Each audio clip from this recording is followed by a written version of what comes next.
दोस्तों, एक कहावत आपने बहुत सुनी होगी कि आसमान से गिरे और खजूर पे अटके। ठीक आज की घटना में सेम ऐसी कहानी होती है जिसकी वजह से एक इंसान इस दुनिया को छोड़ के चला जाता है। क्योंकि आज की घटना जो होती है हर किसी के दिल को झकझोर देने वाली है, एक महिला की वजह से। आखिर क्या था इस घटना में, इस घटना में क्या हुआ, इस घटना की आप पूरी तह तक सच्चाई जानने के लिए इस क्राइम स्टोरी में हुए घटना की आप सच्चाई लास्ट तक ज़रूर जानिए। नमस्कार दोस्तों, मैं प्रदीप कुमार आपको इस स्टडी बात चैनल मैं स्वागत करता हूं। दोस्त आज की जो सच्ची क्राइम स्टोरी है सुना पहले मैं आपसे एक छोटा सा रिक्वेस्ट करना चाहता हूं, क्योंकि आप अगर इस चैनल पर नए हो तो जाकर अपने इन्हीं प्यारे हाथों से आप इस चैनल को लाइक और सब्सक्राइब और शेयर ज़रूर कर दें, ताकि आपकी वजह से यह जो क्राइम स्टोरी है आज काफ़ी लोगों तक पहुंचाया जा सके।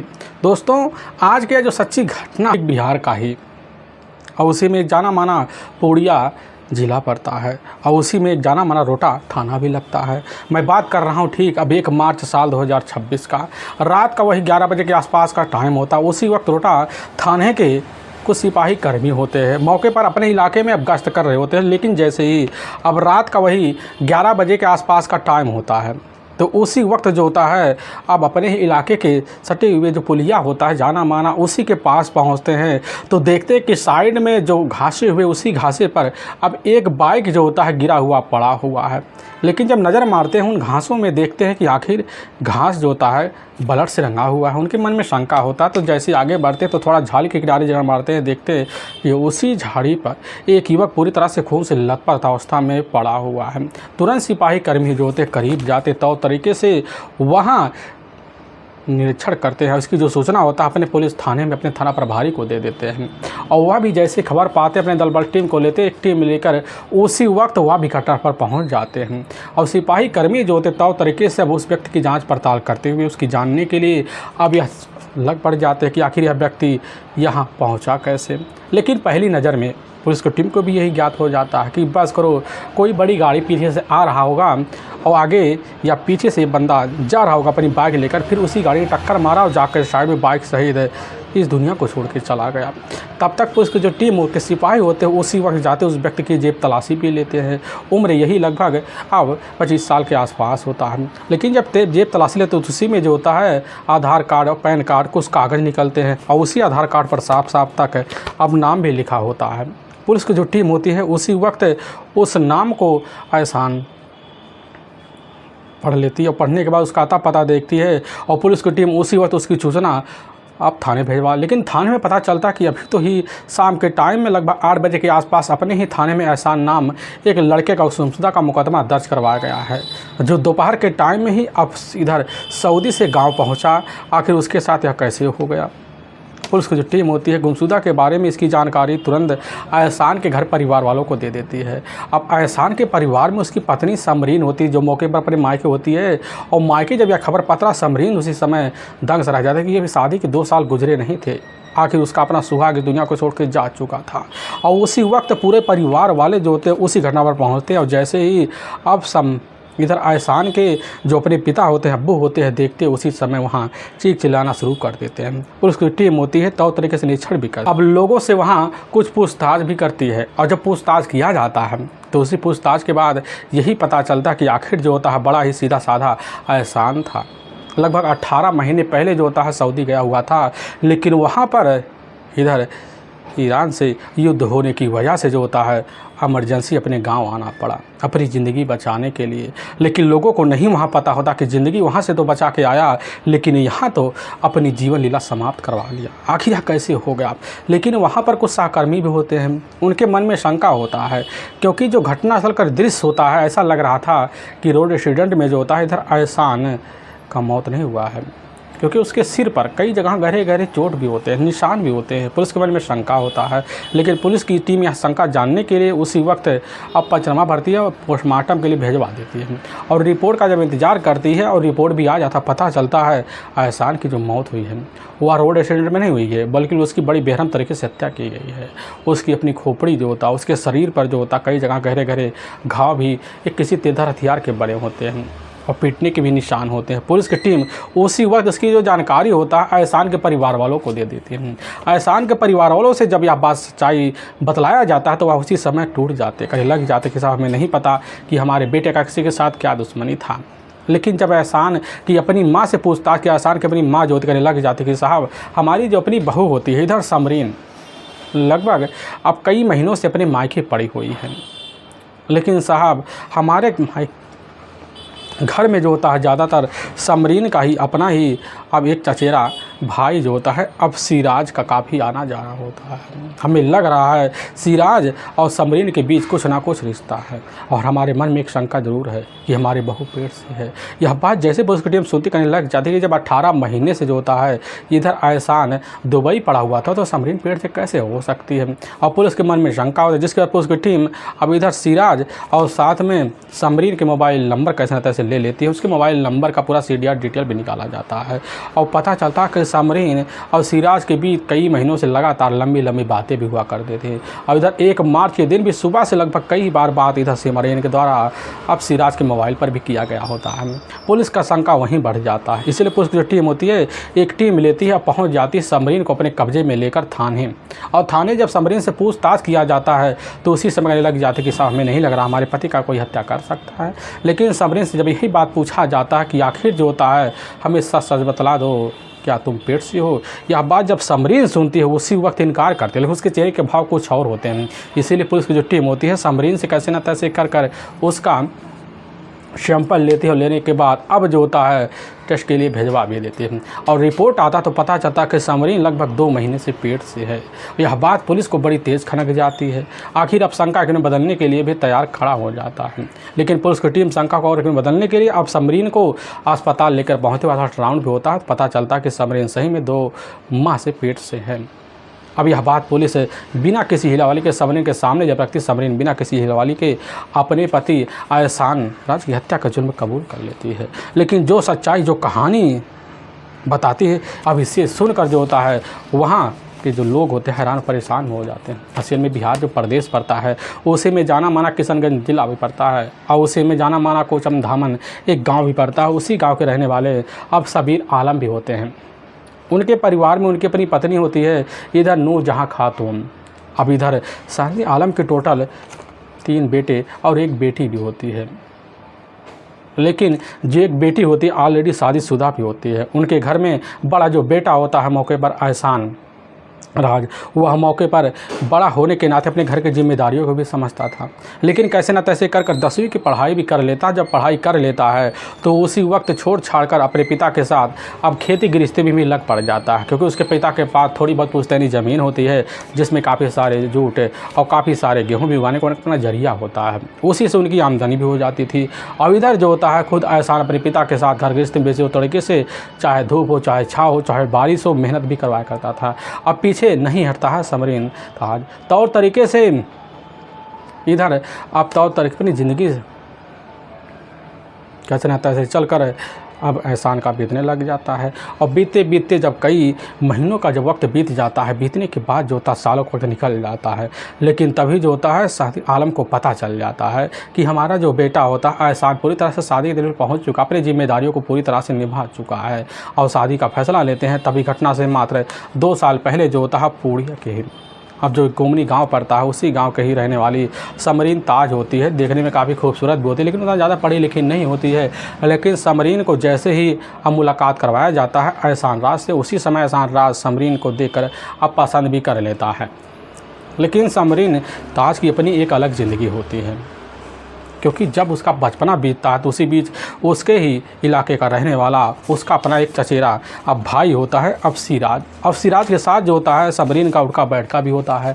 उड़के बैठके दोनों के बीच जो होता है रिश्ते में भाई का तो रिश्ता होता है, लेकिन इसी बीच ऐसा रिश्ता पनपता है दोनों एक दूसरे को दिल से चाहना शुरू कर देते हैं। यहाँ तक कि दोनों ज़िंदगी साथ निभाने का फैसला लेते हैं और दोनों अपनी ज़िंदगी बिताने के लिए तौर तरीके से अपने जीवन साथी का फैसला तक ले बैठते हैं और दोनों की ज़िंदगी चलने लग जाते, मिलना जुलना बराबर होने लग जाता। साल 10 साल बीते। इसकी जो खबर जो होता है जाकर जैसे ही अब समरीन के पिता को चलता है तो उसी वक्त फैसला लेते हैं अब निकाह का।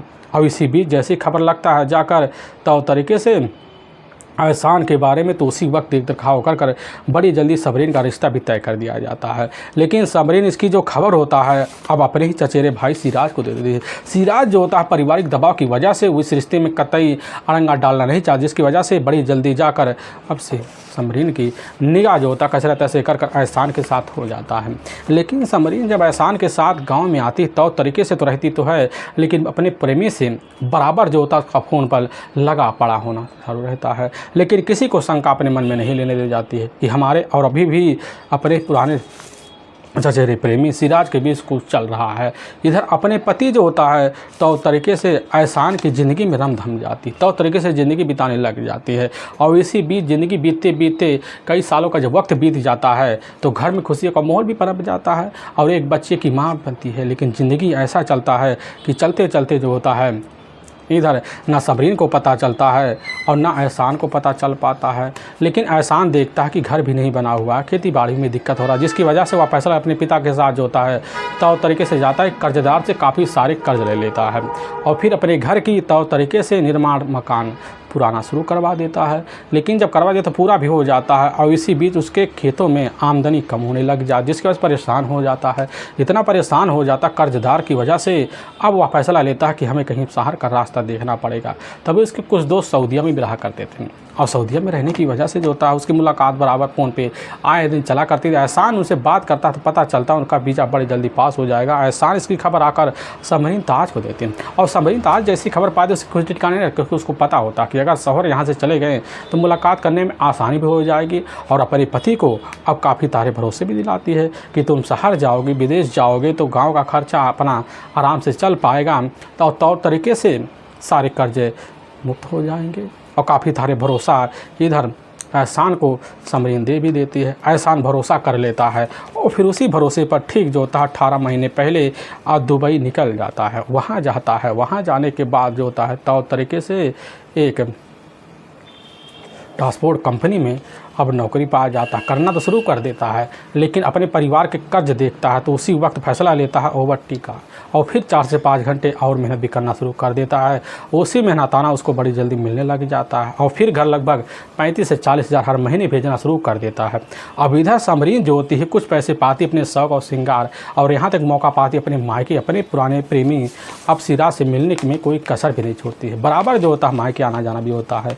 लेकिन इधर पूरी तरह से समरीन को मालूम था कि अब हमारा शौहर जो होता है कई सालों तक नहीं आने वाला, जिसकी वजह से बेधड़क तरीके से समरीन अपने मायके जाती और प्रेमी सिराज के साथ मुलाकात करने में कोई कसर भी नहीं अब छोड़ती थी। तो तरीके से ज़िंदगी बीतने लग जाता है। लेकिन जब लगभग 8 महीने का वक्त बीतता तो उसी बीच जो होता है इधर एहसान यही कहता है कि मन नहीं लग रहा है। लेकिन समरीन उसी वक्त धक्के में आ जाती है कि अगर शौहर आ गया तो मुलाकातें बंद हो जाकर लग जाती कि ना, जब तक सारे कर्जे नहीं ख़त्म हो जाते, जब तक घर मकान नहीं बन जाता तब तक तुम आओगे नहीं, क्योंकि आना तो है ही, थोड़ा और रुक जाओ। यह बात जो होता है एहसान को अच्छा लग जाता क्योंकि समरीन मीठी मीठी बात कह देती है, जिसकी वजह से अपना प्लान कैंसिल कर देता और फिर अपने काम में रमधम जाता। और समरीन पूरी तरह से बेफिक्र होकर अपनी ज़िंदगी अपने प्रेमी इधर सिराज के साथ अपने ही मायके में बिताना शुरू कर देती, बराबर आना जाना लग जाता है। लेकिन इसी बीच जो होता है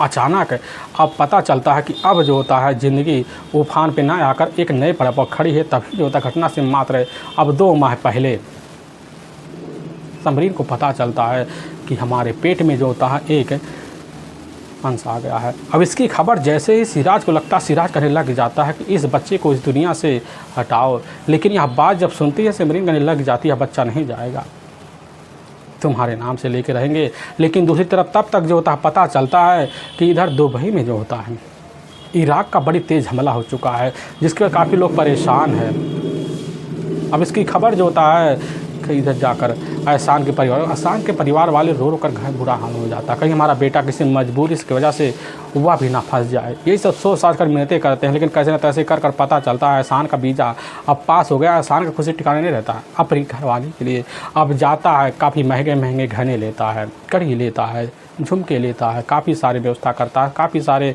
सामान पैक करता है और फिर फ़्लाइट पकड़ने के लिए तैयारी भी करता है। और लेकिन दूसरी तरफ जो होता है समरीन ताज जैसी खबर पाती उसी समय हैरान रह जाती है और इधर सिराज के पास पहुंच जाती, कहने लग जाती है कि अगर शौहर घर आया तो हमारे इस पेट के बारे में पता तो लग ही जाएगा।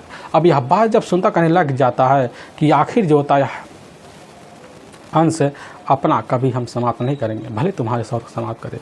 अब समरीन ठहरी जो होता है अपनी चचेरे भाई सिराज के प्यार में आती, जिसकी वजह से अपने ही शौहर अब एहसान को अपने ही रास्ते से हटाने का फैसला ले लेती है।